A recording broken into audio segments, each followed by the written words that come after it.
Next നമുക്ക് illustration 7 നോക്കാം.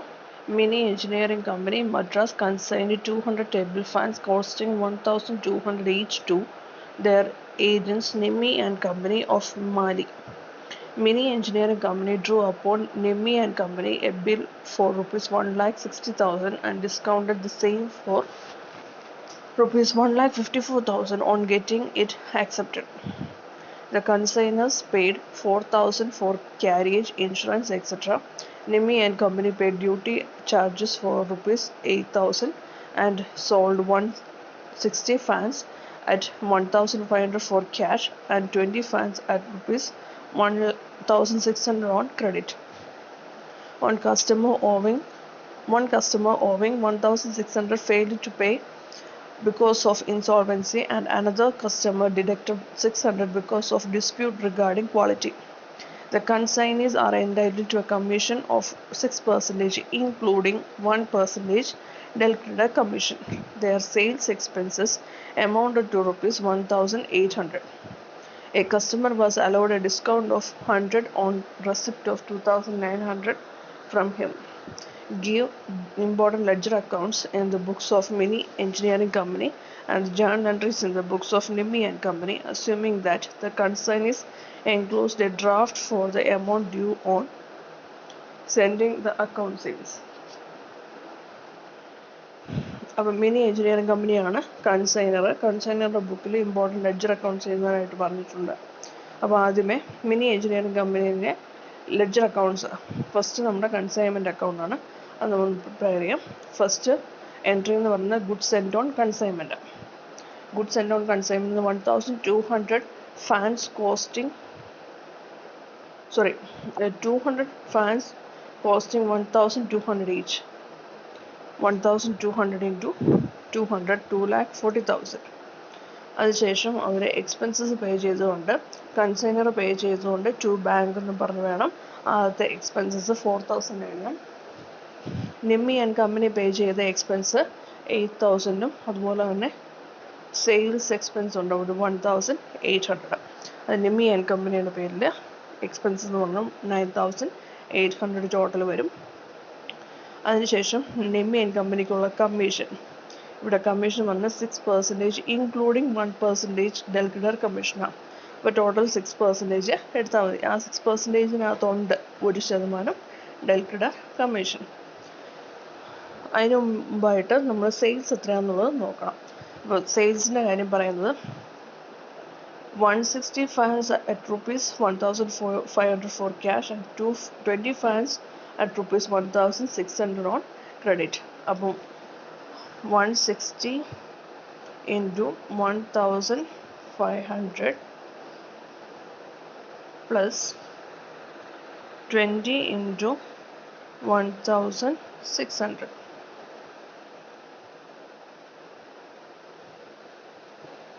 ഇതിൻ്റെ ടോട്ടലാണ് നമുക്ക് ഈ 2,72,000 എന്നുള്ള എമൗണ്ട്, സെയിൽസ് എമൗണ്ട്. ഓക്കെ, ഇനി 2,72,000ൻ്റെ 6% കമ്മീഷൻ വരുന്നത്. 2,72,000 ഇൻറ്റു 6% അതാണ് 16,320. പിന്നെ ഇവർ മറ്റ് എക്സ്പെൻസസ് എന്ന് പറയുന്നത് ഒന്ന് 1,600 റുപ്പീസ് ഉണ്ടായിരുന്ന ഒരു കസ്റ്റമർ ഇൻസോൾവൻസി കാരണം അയാൾക്കത് തരാൻ പറ്റിയില്ല. അത് സാധാരണ ബാലൻസ് ആണ്. അത് കൺസൈനർ അക്കൗണ്ടിൽ എടുക്കേണ്ട കാര്യമില്ല, കാരണം ഇവിടെ ഡെൽക്രിഡർ കമ്മീഷൻ ഉണ്ട്. മറ്റൊരു കസ്റ്റമർ 600 റുപ്പീസ് ക്വാളിറ്റിയുടെ പ്രശ്നം പറഞ്ഞ് തന്നില്ല. അതുകൊണ്ട് ആ എമൗണ്ട് എന്ന് പറയുന്നത് സാധാ ബാഡപ്സ് അല്ല, അത് കൺസൈനർ സഹിക്കേണ്ട ഒരു എക്സ്പെൻസാണ്. അത് നിമ്മി ആൻഡ് കമ്പനി എന്ന് പറഞ്ഞ് തന്നെ എഴുതുക, കാരണം നിമ്മി ആൻഡ് കമ്പനിയിൽ നിന്നാണ് ആ എമൗണ്ട് കിട്ടാണ്ട് വരുന്നത്. കൺസൈനർക്ക് എമൗണ്ട് തരേണ്ടത് ആരാ? Nimmi and company. അപ്പോൾ നിമ്മി ആൻഡ് കമ്പനി എന്നുള്ള ഹെഡിൽ bad debt due to dispute in quality 600. Okay, അതിനുശേഷം പിന്നെ ഒരു കാര്യം കൂടെ പറയുന്നുണ്ട്. A customer was allowed a discount of rupees 100 on receipt of 2,900 from him. ഒരു കസ്റ്റമറുടെ നിന്ന് 2,900 rupees കിട്ടാനായിട്ടുണ്ടായിരുന്നു. 3,000 rupees കിട്ടാനായിട്ടുണ്ടായിരുന്നു.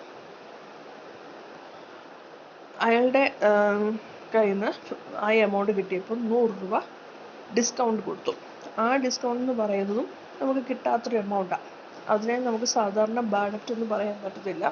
അതുകൊണ്ട് ആ എമൗണ്ടും ആര് സഹിക്കണം? ആ നഷ്ടവും കൺസൈനർ തന്നെ സഹിക്കണം.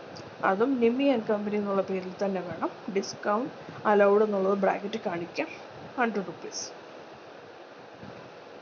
പിന്നെ last transaction stock on consignment. നമ്മൾ സ്റ്റോക്ക് ഓൺ കൺസൈൻമെൻറ്റ് വാല്യൂ ചെയ്യണം.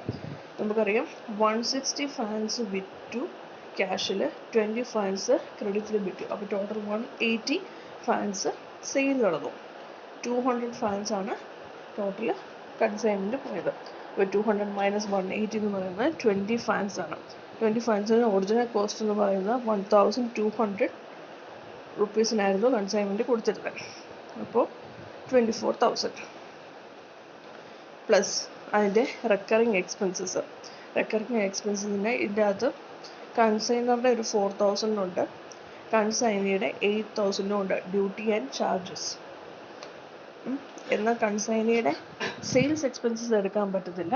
അപ്പം ഈ 4,000-ഉം 8,000-ഉം മാത്രമേ നമുക്ക് എടുക്കാൻ പറ്റത്തുള്ളൂ. 4,000 ഇൻറ്റു എത്ര ഫാൻസ് ആണ് സ്റ്റോക്ക് ഇരിക്കുന്നത്? 20 ഡിവൈഡഡ് ബൈ 200 അത് വേണം എടുക്കാൻ. കാരണം 20 ഫാൻസ് ആണ് സ്റ്റോക്ക്. ടോട്ടൽ കൺസൈൻമെൻറ്റ് എന്ന് പറയുന്നത് 200 ആണ്. 4,000 ഇൻറ്റു 20/100 400. അതുപോലെ കൺസൈനിയുടെ 8,000 ഇൻറ്റു 20/100 800. ടോട്ടൽ 25,200. അതാണ് നമ്മുടെ സ്റ്റോക്ക് ഓൺ കൺസൈൻമെൻറ്റിൻ്റെ വാല്യൂ.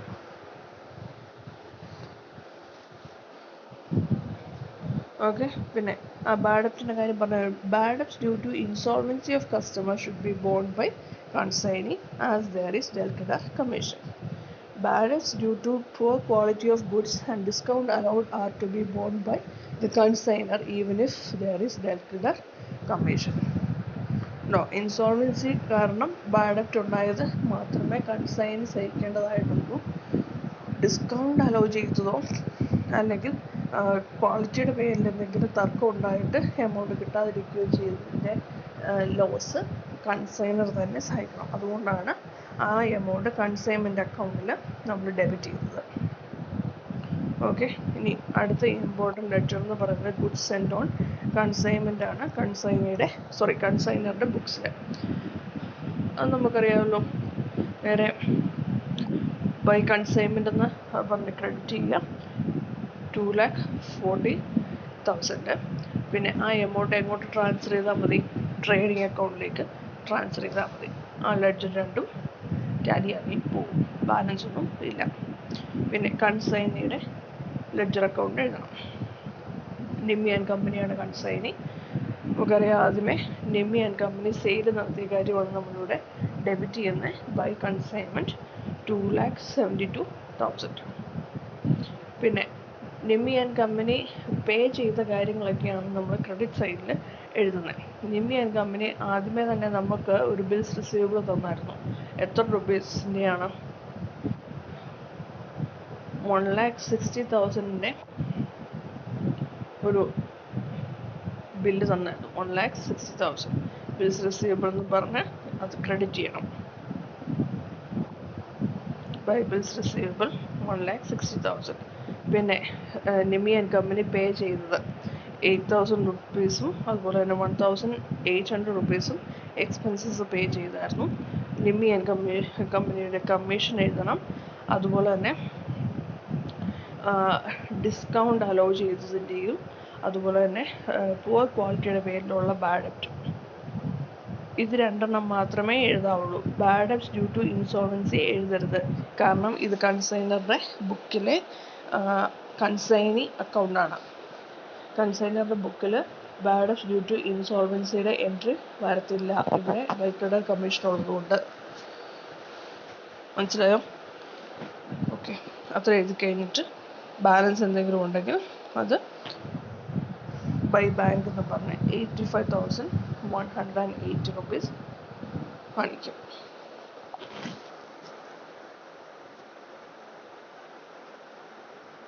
അത് കഴിഞ്ഞിട്ട് നമുക്ക് കൺസൈനിയുടെ ലെഡ്ജറിൽ ജേർണൽ എൻട്രീസ് എഴുതാൻ പറഞ്ഞിട്ടുണ്ട്. ഫസ്റ്റ് ജേർണൽ എൻട്രി എന്ന് പറയുന്നത് അവർ ബിൽ ഓഫ് എക്സ്ചേഞ്ച് കൊടുത്തായിരുന്നു. ആ കാര്യം വേണം ആദ്യം എഴുതാൻ.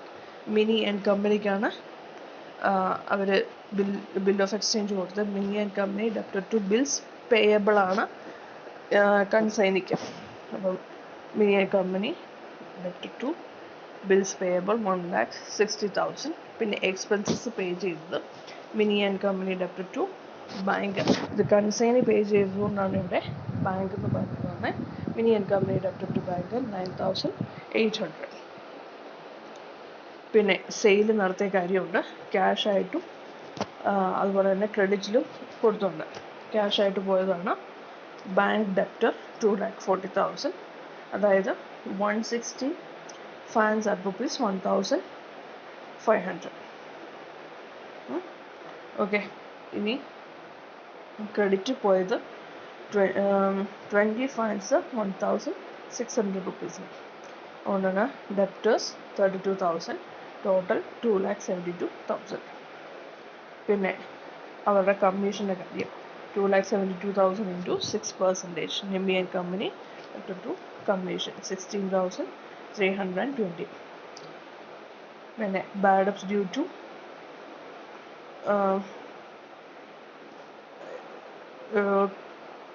poor quality. Nimmi and company debtor to debtors. അങ്ങനെ വേണം അതിൻ്റെ എൻട്രി എഴുതാൻ. Nimmi and company debtor to debtors. കാരണം ആ എമൗണ്ട് ഡെപ്റ്റേഴ്സിലാണ് കുറയേണ്ടത്. അതുകൊണ്ട് കാരണം കടത്തി കൊടുത്തവർക്കല്ലേ പിന്നെ നമുക്ക് പൈസ തരാതിരിക്കാനുള്ള സാധ്യതയുള്ളൂ.